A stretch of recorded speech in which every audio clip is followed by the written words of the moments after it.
കൊലപാതകമെല്ലാം തൂത്ത് മായ്ച്ച് കളഞ്ഞു നമ്മൾ. എന്നിട്ട് എല്ലാം ഇപ്പൊ ശക്തമായിട്ട് ഒറ്റക്കെട്ടായിട്ട് നിന്ന് കഴിഞ്ഞ കൊല്ലം അങ്ങനെ സംഭവിച്ചത് നല്ലതാണ്. നല്ലൊരു പാഠം ഉൾക്കൊണ്ട്. അത് ശരിയാ. നിനക്ക് എങ്ങനെ സാധിക്കുന്നത്? എനിക്ക് ഒരൊത്തും പിടിയും കിട്ടുന്നില്ല നിന്റെ.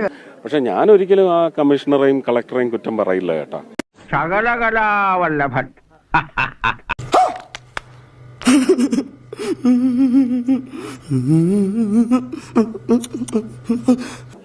അതിന്റെയൊക്കെ പിന്നിലെ കാര്യങ്ങൾ ഇപ്പൊ പറയേണ്ട കാര്യമല്ല. ഞാൻ തന്നെയാണ് പറഞ്ഞത് തൂത്ത് വായിച്ചു കളയാന്ന്. എന്താ എന്റെ ഉദ്ദേശം?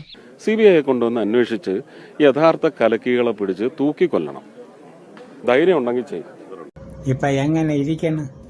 ഒരു മര്യാദ വേണ്ടേ? എന്തൊക്കെയാ നടക്കുന്നേ? എന്തൊക്കെയാ പറ, എനിക്കറിയില്ല.